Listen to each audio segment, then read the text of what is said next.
দেখেন আমেরের জীবনে অনেক বড় স্বপ্ন ছিল, সে হজ করতে যাবে, সে কাবাগর তাওয়াফ করবে, সেটা তার স্বপ্ন ছিল। এবং গত পরশুদিনই তার হজের ফ্লাইট ছিল। সে যখন এয়ারপোর্টে আসলো, পাসপোর্টে নিরাপত্তাজনিত কিছু সমস্যার কারণে তাকে একটু দাঁড় করিয়ে রাখা হলো। সমস্যার সমাধান যখন হলো, তাকে যখন ছেড়ে দেওয়া হলো, তখন আসলে অনেক দেরি হয়ে গেছে। কারণ আমেরের সাথে অন্যান্য যে হজ যাত্রী তারা এতক্ষণে বিমানে উঠে গেছে এবং বিমানের দরজা ভিতর থেকে বন্ধ করে দেওয়া হয়েছে। তখন সেই এয়ারপোর্টের অফিসাররা সে পাইলটের সাথে কথা বললো, পাইলটের সাথে যোগাযোগ করলো, পাইলটকে বললো যে দেখেন একজন হজ যাত্রী নিরাপত্তাজনিত কিছু সমস্যার কারণে বিমানে উঠতে একটু দেরি হয়ে গেছে, তাকে একটু বিমানে উঠিয়ে নেন। সে বিমানে উঠতে পারে নাই। তখন পাইলট স্পষ্ট বলেছে, যেই বিমানের দরজা একবার বন্ধ হয়ে গেছে সেই বিমানের দরজা দ্বিতীয়বার কারোর জন্য আর খোলা হবে না। একথা বলে পাইলট বিমানটা আকাশে ফ্লাই করলো। সেই অফিসাররা তখন আমেরকে বুঝাইতেছে, দেখো বিমান তো চলে গেছে, তুমি আর যেতে পারবে না, তুমি বাড়িতে চলে যাও, নেক্সট টাইমে তুমি হজে যাওয়ার জন্য ট্রাই করো। তখন সে আমাদের মুসলিম ভাই, সে হজ যাত্রী, সে কি বলেছে জানেন? সে বলেছে আমি আমার রবের উপর পরিপূর্ণ তাকওয়া রাখলাম, আমি আমার রবের উপর পরিপূর্ণ আস্থা রাখলাম, আমি হজ করেই বাড়িতে ফিরবো, হজ না করে আমি বাড়িতে ফিরবো না। একথা বলে সে এয়ারপোর্টে দাঁড়িয়ে রইল। ঠিক কতক্ষণ পর সে বিমান থেকে এয়ারপোর্টে মেসেজ করা হলো যে বিমানের ভিতরে যান্ত্রিক সমস্যা দেখা গিয়েছে, খুব ইমার্জেন্সি বিমানটা সে এয়ারপোর্টে ল্যান্ড করতে হবে। বিমানটা যখন এয়ারপোর্টে ল্যান্ড করা হলো, যান্ত্রিক যে ত্রুটি, এই ত্রুটিগুলো যখন সমস্যা সমাধান করা হচ্ছে, তখন সেই অফিসাররা সেই পাইলটের সাথে কথা বলেছে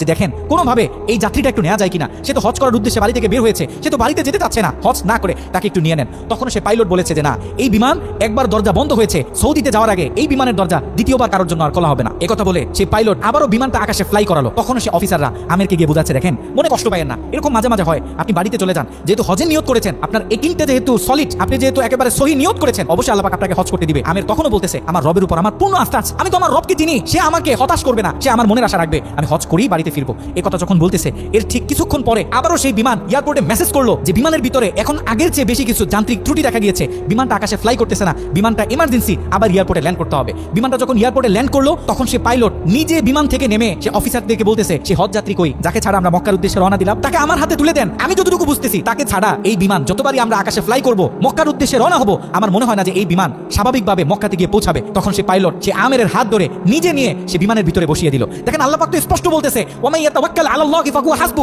যে আমি আল্লাহর উপর তাওয়াক্কুল করবে, তার জন্য আমি যথেষ্ট, পৃথিবীর কাউকে তার দরকার হবে না। আল্লাহ পাক আপনাকে বলতেছে, আল্লাহ পাক আপনাকেই বলতেছে, যখন আপনি বিপদে পড়বেন, যখন কোনো বালা মুসিবতে পড়বেন, আল্লাহর উপর তাওয়াক্কুল করেন। আল্লাহ পাক বলে, whatever you have spent for Allah, Allah is yours increase well. যখন আপনি আল্লাহর উপর সম্পূর্ণ তাকওয়া করবেন, যা কিছু হয়ে যাক, যত বড় বিপদ হোক, যখন আপনি আল্লাহর উপর তাওয়াক্কুল করবেন, তখন আল্লাহ পাকের পক্ষ থেকে আপনার উপর যে বারাকা, যে ব্লেসিং গুলো আছে, এগুলো তখন আল্লাহ পাক বাড়িয়ে দিবে। আল্লাহ পাক পবিত্র কোরআনুল কারীমে অন্য আরেকটা আয়াতে বলে, বান্দা জীবনে অনেক গুনাহ করছো, জীবনে অনেক বিপদ আসবে, অনেক বালা মুসিবত আসবে, খবরদার বিপদের শেষ প্রান্তে গিয়েও যখন দাঁড়াবে, লা তাকুনাতু মির রাহমাতিল্লাহ, খবরদার কখনো তুমি আমার রহমত থেকে নৈরাশ হবে না। এই কারণে আমাদের জীবনে অনেক বালা মুসিবত আসবে, আপস এন্ড ডাউন জীবনে থাকবে, সব সময় যেন আমরা আল্লাহর উপর তাওয়াক্কুল করি।